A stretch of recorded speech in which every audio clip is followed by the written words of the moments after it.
Okay. Hi, it's Charlene, and I'm here to share some information that I've learned.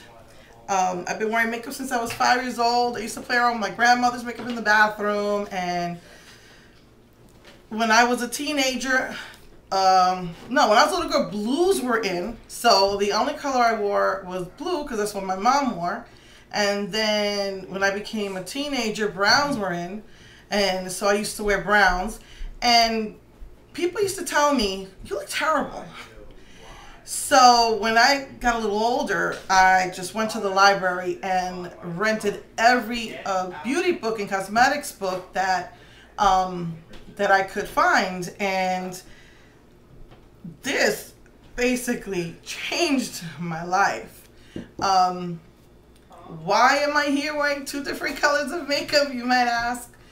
I've learned that depending on your skin tone and your hair color, that determines what colors look best on you. And you can like look into your hands and into your wrist and you'll see a shade. Those with the reddish shade are cool skin tones. And if you have like a yellowish, then you're considered a warm skin tone. And the rule of thumb is you can't wear warm colors if you have cool skin tone. And that's why people used to tell me I looked terrible when I wore brown. At the end of the day, after I've sweated and my makeup is smeared, I would look in the mirror and I have these brown, brown mascara, brown eyeliner, brown colors, and it would smear and I would look like a corpse. But if black or blue smears on me, then it wasn't so bad. It just, maybe wiped it away. So, as you can see, doing an experiment on yourself, I'm wearing blue on one side and orange on the other. The rule of thumb is that if you are a cool skin tone, orange is a big no-no. Women with ash brown colors, any ashy colors, dark browns and platinum blondes and natural white and silver colored hair, those would be the cool skin tone colors. And the women that have golden colors in their hair or warm colors in their hair, again, the same concept, you would be wearing the warm colors. And the big no-no for warm colors is blue. So I'm wearing this, I guess, to say, hello, look at me, which side looks better? Maybe you can do your own experiment.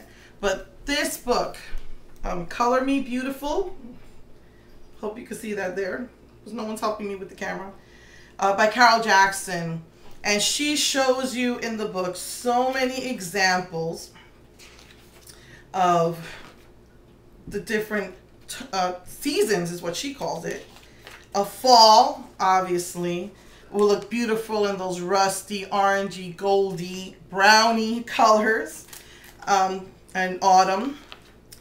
And here's a summer. A summer looks better in cool colors. An autumn would look nicer in darker, warm colors. Spring would look nicer in softer, cool colors. And I'm going to get to the cool and the warm in a moment. Here's a winter. This is me. Love it. Bold, deep, vibrant, cool colors. I say a lot. Sorry. I think it's just the way we talked growing up. And here's your summer. Spring, sorry. Wearing softer. I noticed she's wearing a bluish tone shirt, and I'll get to that in a minute. But she gives you so many examples. This just really changed my life. Here's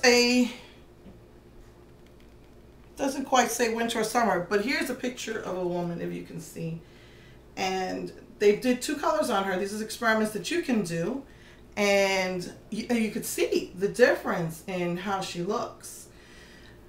So there is a company. She has her company, Carol Jackson, Color Me Beautiful. I'm not sure if she's still running it. I believe this book was made in the late 1970s, maybe early 80s. I found it in the 80s, and she just gives you invaluable information. It tells you what kind of clothing, the cuts and the shapes of your body, and the cut and the shape of the clothes, and how nice it will look on you. And I mean, it's just awesome. And then she goes into your palettes, and this is just an awesome book if you can get it. It's still available. But here's a winter palette. I'm not sure if it's even legal to do this, so I'm just going to go over it quickly. But you have your smoky blacks, your well, she thinks that a winter will look better in icy colors, which is even lighter than pastels.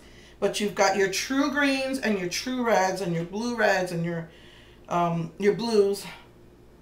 And, you know, again, the rule of thumb is if you're going to wear red and you're a winter, you stay away from orange reds. And then she goes into the summers. And as you can see, a summer palette's going to be a little bit softer and more pastel-y. And see, here she's got the browns, but you're supposed to wear cool browns, like some cocoa-y, taupey browns. And you have your fall. I'm not sure if you could see this, but she's got, this isn't probably even showing well because I'm not behind the camera. But here goes your autumn. Beautiful colors, but I wouldn't look great if I wore them. So she goes into that, and let's see, did I skip something? Yes, I did. Your spring. So just in case I didn't pick it up before, this was your summer. This was your winter. Spring. And fall. And back in probably early 80s, I went to the company and I purchased my swatches. And you could take this with you to help you buy clothing. You can wear taupey beiges. So you have your darker, your grays, your icy colors, your blues, your true greens, like a pine green, something that might be a little bit on the blue side. You stay away from the yellowy, warm greens, reds and burgundies and purple, my favorite colors, your pinks, your fuchsias, magentas, true reds, greens, yellow, true yellow, not a warm yellow. And there are a few colors that anybody can wear. So you might have your a bright corally color, your periwinkle and aqua, a watermelon, and your soft white that anybody can wear, and it'll still look good.